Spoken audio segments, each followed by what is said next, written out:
Oh hi, didn't see you there. Got a special one for you guys today.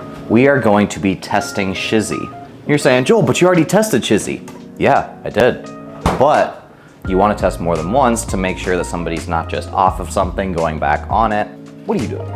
You get a sense to whether things are changing inappropriately relative to what they're doing. And then maybe you catch a fake natty. We're gonna test him today. I'll probably continue to test him, or at least have him take tests, because I think it's important for transparency within this industry. A lot of times people are like, oh, why do you care? Why do you care? If you're going to be influencing others, selling products, lying about your natural status, it is just, honestly, it's a scummy thing to do. I think that fake naturals are, I don't wanna be too mean, but I think they are scumbags, to be honest. If you're using lies in order to further yourself and further your gain, it's just not right. And I want the fitness industry to become more transparent. I want it to be something that people can actually look at and say, you know what, this is a good place to be. Oh, I sent him a text this morning. It's randomized because like I didn't want him to know that I was gonna test him. So I sent him a text early this morning, told him not to eat or drink anything. He hasn't even seen my text yet, he's probably still asleep. We're gonna be taking these kits over there and getting various blood markers checked. I'll keep you guys updated on the results. Let's go. All right, we are here. Hopefully people are awake, and if they're not, too bad for them. There you go. Let's see. So the first thing that you'll need to do, so this just goes between your cheek and your teeth. Just hold it there, maybe get some saliva going and stuff like that. Right. Technically that one doesn't really matter too much for what we're looking for. It's just cortisol, but it comes with the kit, so. Are you okay with blood? I mean, gotta be, right? All right. I've seen you do this on your TikTok. Does it hurt? Nah, I mean, it's just like a slight sting and then you're good. What's the day? 12:30. September's 9, right? Yeah. Okay. What time is it right now? 9:22. All right, we'll just say 9:30. Okay, so what you're gonna have to do is if you go to the App Store and you type in Let's Get Checked. Let's get checked. And it's not a huge deal if you don't have everything done like right now, but I'll have all the information for you. You're good on that saliva thing now, so if you want to just put it into here and then put the cap on, you're good. Just goes back into the bag. Now, what you're gonna do is you're gonna take this alcohol swab and you're gonna choose a finger, swab off the side of it, and then this right here. Yeah, and then this right here, what you do is you just place it wherever you swabbed and you press into the finger and you'll hear a tick and it'll give a little bit of a prick and then just let the blood kind of squeeze out into the vial. Okay, so. Oh, ow. Okay, the blood's flowing well, so you should be good. Here, let me, it's always easier if you're a little bit higher. So you'll keep going until it reaches the 500 mark. Yeah, there you go. You can see the blood coming to the end now. Just relax for a second. Let's get this. It's always like the second prick goes a little bit faster because you've already like kind of got your hand going. Not yet, man. No, but I'm saying like the purple cookie box. I thought you were going for a cookie. The whole reason we're doing this in the morning is so that you are fasted. If that finger's pretty much drained, we'll just prick another one. I always find the second finger goes a lot faster. How many vials do I need to fill up my blood this morning, bro? 3. 3 of these? Yeah, don't worry. When I tell you the second one goes faster, it goes a lot faster. All right. I'll just get a kitchen knife Let's and just swab another. Oh, no, that swab was for your clean finger. Okay, we'll go with it. And what I'll do is I'll get another vial ready. That way, if you go above and beyond, then it'll just be something where you'll be able to go straight into the next one. That was a good one. Oh, you're dripping. You dripped blood. No. You're wasting precious blood. Precious blood. You're good on that one. Oh gosh. I know people are gonna get after me for not wearing gloves while handling somebody else's blood. Oh man, you're actually getting a lot out of there. I didn't think you'd get that much out of the second one. Here's another one. There you go. Don't worry about sterilizing. It'll be fine. big, juicy drop. Get it while it's hot. Right. No, seriously. I don't want to waste that. I made a video this morning, one of your pictures from Instagram from 5 days ago. I'm like, he's looking pretty big. Let's see what's happening. Good? Yeah. All right. That's all. You're good. How often do you do this? Like every month or two. I've done 3 the last 2 times. But usually I'm just testing like an overall like male profile just for my own health. If we have all 3 tests, it shows more markers for people who are like, well, what about these tests to show like whether you're on stuff. So it's like, this is more. They know what they want to see. Right. This is more just to show different blood markers that could like possibly point to being on PEDs, where the stuff that I typically take is literally just for my own like health. Okay. But like as I get closer to show, I'm doing like all of them because there's more and more people as I get lean being like, fake natural. It's like, no, just less body fat. Yeah, so what I would say is once a month or once every 2 months, just reach out to Derek and be like, hey, can I get a lab drawn? And then that'll just keep people up to date. It'll be interesting to watch as people get shut up more and more as they see more tests, because people are always like, oh, you can pass an individual test, which is true. The problem is this. If you do it consistently, what happens is there's not enough time in between for you to actually get effects from the substances without them showing on the next test. That's why like taking it consistently is helpful, because you can't take something tomorrow and then be like, and then like a month later we test you and one, it's probably gonna show up, and 2, if you only take it for 1 day, it's like you're not reaping benefits. You only reap benefits if you actually take it over time. Right. What if like someone took like, you know how like Greg just said, it was like, oh, you use those, they're not steroids, they're SARMs? SARMs. But what would that? SARMs would show up too. People would say like he said about SARMs, people are like, oh, he's on test or trend, whatever. Right. As long as it kind of picks up on it, it would show like. I know that when my lipids came in, like certain ones were a bit high, which like can maybe like indicate something, but then when you put it in conjunction with the overall blood work, it's like, oh, okay, it's just diet. So I think it's more, I honestly don't know if like the lipids themselves would necessarily show, or if it's just like, if you put that in conjunction with a whole bunch of other things, then it points to maybe something.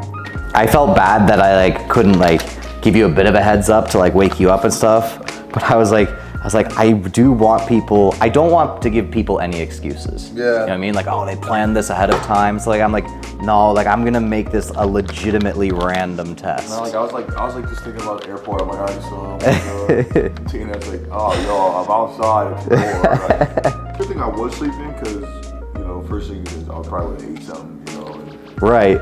Regardless, even if you had eaten something, I probably would have done the test anyways. Here's what I'm gonna do, just to make things easier on you. Here you are, sign in.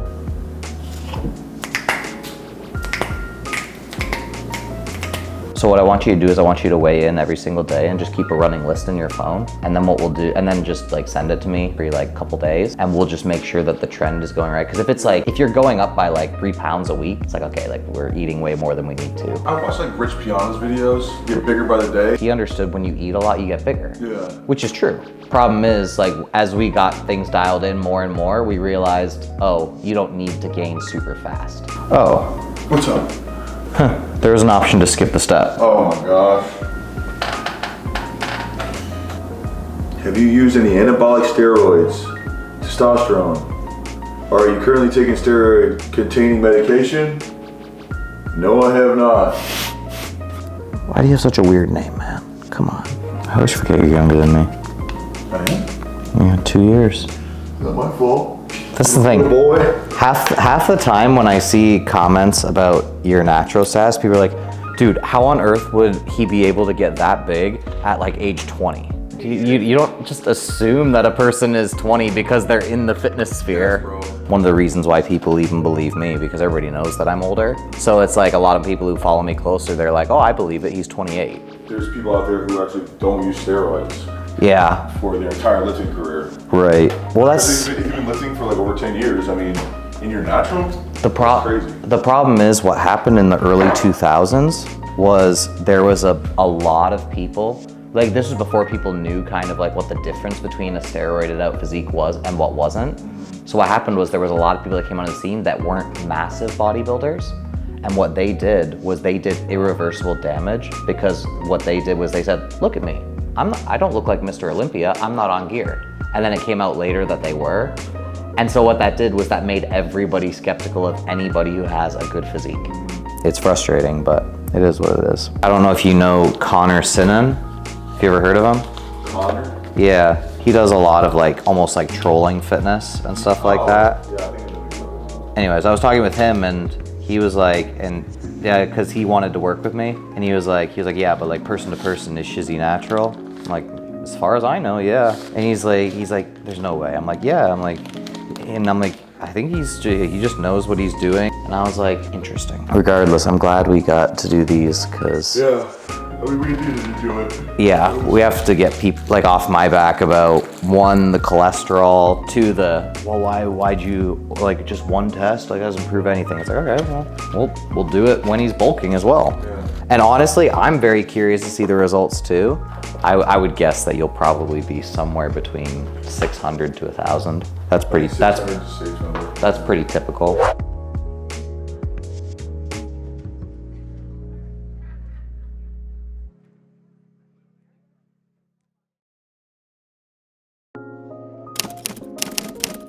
All right, the results are in. You guys have been waiting patiently. I'm not gonna lie, a couple of the markers seem a little strange. Some things that seem normal were like FSH, LH, testosterone, free testosterone. Like, most of these numbers seem to be in the normal ranges, but there were a couple numbers that were outside. I've called in somebody else to do an analysis of it. I do believe in having expert opinions weigh in on the subject so that it's not as biased as it could be. Obviously, for me, I want to believe Shizzy's natural status, but I would prefer that somebody else take a look at the data and see what their overall conclusions are for it. Without further ado, here is Jose, also known as One Hot Trail on TikTok, to talk through these things. His background in this stuff is extensive. I'm sure he could give you that if he wanted to. What are you doing? We can't compare Shizzy's previous total and free testosterone to his most current labs from Let's Get Checked due to the fact that there's a testing standardization problem within the US. For example, his previous LabCorp results used the gold standard, which is called LC tandem MS, while his most recent blood labs from Let's Get Checked use what's called electrochemiluminescence immunoassay. And depending on which immunoassay is used, it can either over or underestimate the total testosterone values when compared to the gold standard of LC tandem MS. Further, neither of the blood labs use the gold standard for free testosterone, which is equilibrium dialysis. For example, LabCorp used what's called direct, while Let's Get Checked calculated free testosterone levels. And the issue with calculated free testosterone levels is that their accuracy depends on the accuracy of the calculated total and SHBG levels. It'd be much better if both of these labs used the same methodology, therefore it'd be much more accurate of a comparison. There are 4 labs that stood out to me, and the question we're trying to answer is what caused LH to increase, SHBG to be low, HDL and LDL to be below and above the reference range. There are 2 main suspects contributing to these blood lab results, the first being Shizzy's tobacco and nicotine use. Nicotine itself has been linked to increased LH levels, but what's more important in my opinion is its correlation with increased reactive oxygen species, which leads to increased apoptosis or cell death, which is important when talking about the Leydig cells of the male gonads, which are responsible for producing testosterone, in addition to increased oxidative stress and chronic inflammation. Just so happens that chronic inflammation has been linked to lower testosterone levels. Therefore, this increase in LH that we see could be the body's attempt to maintain healthy testosterone levels due to all the side effects that come from nicotine and tobacco use. Further, smoking has been shown to increase insulin resistance, which is inversely correlated with SHBG levels. So much so that low SHBG levels have strongly and consistently been shown to be correlated with higher levels of glucose, insulin, as well as inflammatory markers and adverse lipid profiles that we see with Shizzy. Add this to the fact that smokers in general are at a higher chance of vitamin D deficiency, and low vitamin D levels are correlated with insulin resistance and low SHBG levels. When you start to combine all these factors, you can see how somebody who might already have genetically low SHBG levels could be below the normal range naturally. The second lifestyle habit we have to take into account, and one of the most important factors in my opinion, is what's called cholesterol ester transfer protein activity, or CTEP activity, which is increased by both smoking and an increase in dietary fats, specifically trans fatty acids. To keep it short, CTEP is an enzyme that's responsible for lowering HDL, or our good cholesterol, and increasing VLDL and LDL, or our bad cholesterol. And it just so happens that Shizzy has gained 10 pounds within this month alone, and I'm sure some of those calories came from an increased intake of trans fatty acids, which are found naturally in animal and dairy products of ruminating animals. So when you take into account his smoking and dietary habits, you can see how his LH could be increased, SHBG low, in addition to his HDL and LDL being below and above the normal reference range respectively. Could exogenous androgens also cause low SHBG levels and dyslipidemia? Yes, but you have to take into account the entire picture, which is if he was blasting gear, you'll usually see LH and FSH both crashed, in addition to total and free testosterone through the roof. And if he wasn't using any types of inhibitors, then his estradiol and possibly prolactin would be increased as well. Let's say he was using a clomiphene. Sure, but you usually see both LH and FSH increase, usually above the normal reference range, in addition to free and total testosterone being much higher than what we see them at.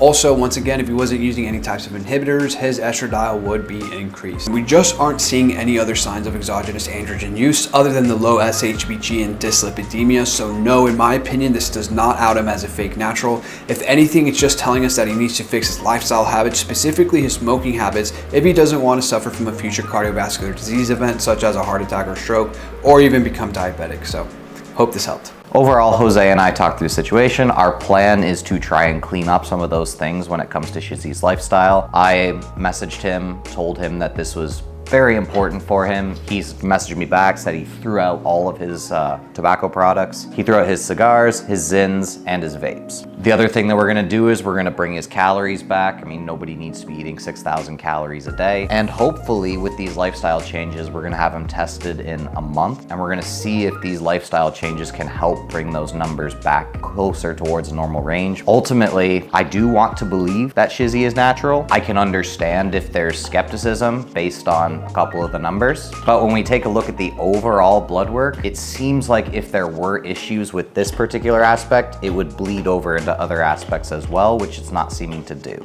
So as of now, I don't think that these numbers point to him being unnatural, but I would like to see him clean up these lifestyle habits and see if that makes a significant difference for his blood work. TNF out.